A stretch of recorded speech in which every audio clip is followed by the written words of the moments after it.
اکثر ایسا ہوتا ہے نا کہ گھروں کے اندر کچھ بچوں کی وجہ سے گھر کا ماحول بہت زیادہ خراب ہو جاتا ہے۔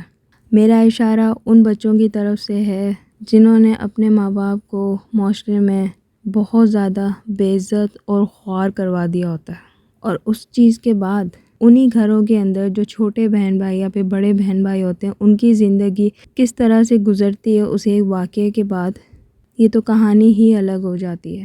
مجھے نہیں پتا کہ یہ اتنی زیادہ پاور انسان میں کب آ جاتی ہے کہ وہ اپنے ماں باپ کے سروں کے اوپر پاؤں رکھ کے گزر جاتا ہے اور اس کو نظر ہی نہیں آتا کہ پیچھے جو کچھ وہ چھوڑ کے جا رہا ہے کیا وہ لوگ کبھی سکون سے جی پائیں گے بھی یا نہیں۔ کتنی عجیب بات ہے کہ یہ سب کچھ سہنے کے باوجود بھی والدین اس بچے کو اور زیادہ محبت کرنے لگتے ہیں، کبھی بد دعا نہیں دیتے، چپ ہو جاتے ہیں، خاموش ہو جاتے ہیں، اللہ سے ہدایت مانگتے ہیں۔ اور بے شک اللہ ہدایت دینے والا ہے، بے شک ہمارا ہر معاملہ اللہ سے بہتر کوئی بھی نہیں جانتا۔ بس کہنا یہ تھا مجھے کہ ایسی کون سی طاقت آ جاتی ہے انسان کے اندر کہ وہ اتنے آرام سے دوسروں کے سروں کے اوپر پاؤں رکھ کے چلا جاتا ہے۔ کیا یہ شیطان ہے جو کرواتا ہے؟ کیا انسان کی خواہشوں کو کوئی لگام نہیں ہے؟ چھوٹے چھوٹے گناہ گھروں کے اندر بچے اپنی جوانی میں یا اس سے بھی پہلے شروع کر دیتے ہیں، اور اس چیز کی بھنک بھی ماں باپ تک نہیں پہنچتی، اور یہی بچے جب بڑے ہوتے ہیں، کانفیڈنٹ ہو جاتے ہیں، وہ پھر دوسروں کے حق مارتے ہیں۔ اور اس کی بہت ساری مثالیں ہمارے معاشرے میں موجود ہیں۔ مجھے اس چیز کے اوپر کوئی ریفرنس دینے کی ضرورت نہیں ہے۔ اور پھر اس میں کچھ لوگ آ کے یہ بھی کہتے ہیں کہ والدین نے تربیت ٹھیک نہیں کی، ماں نے تربیت ٹھیک نہیں کی، باپ نے تربیت ٹھیک نہیں کی۔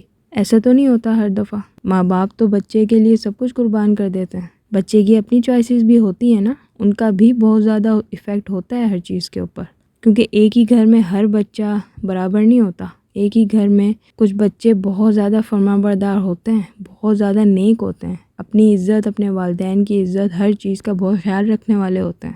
تو اسی گھر میں اگر کوئی اس طرح کا بچہ پروان چڑھے جس کی ایسی سوچ ہو اور جس کے ایسے عمل ہو جس سے دوسرے بہن بھائی بہت زیادہ ایفیکٹ ہو رہے ہوں، تو اس کی ذمہ داری کس کی ہے؟ صرف والدین کی نہیں ہوتی، کیونکہ یہ سب کچھ اس بچے کو والدین نے کرنا نہیں سکھایا ہوتا۔ اس بچے کی اپنی بھی چوائسیز ہوتی ہیں۔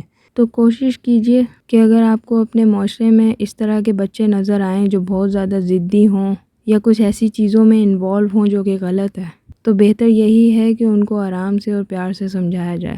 اگر آپ والدین ہیں اور میری بات سن رہے ہیں تو نبیوں کی زندگی میں بہت سارے ایسے حوالے موجود ہیں جن میں بچوں کی تربیت کا بہترین طریقہ بھی موجود ہے۔ آج کل کے بچے کو چپ کروانے کے لیے موبائل دے دیا جاتا ہے، ایک ہاتھ سے اس کو سیریلیک کھلایا جا رہا ہوتا ہے اور دوسرے ہاتھ سے اس کو سانگز، گانے، ہر وہ چیز اس کو دکھائی جا رہی ہوتی ہے، سمجھائی جا رہی ہوتی ہے جس میں بہت زیادہ چمک دھمک ہو، جس سے بچہ ایکسائٹمنٹ میں چلا جائے۔ اس لیے کوشش کیجیے گا کہ اگر آپ کو اپنے ارد گرد ایسے بچے نظر آئیں، ایون آپ کے گھروں میں، کیونکہ ہماری ذمہ داری پہلے ہمارے اپنے گھر سنبھالنے کی ہے، ہم معاشرے کے بارے میں صرف ایک رائے ہی دے سکتے ہیں۔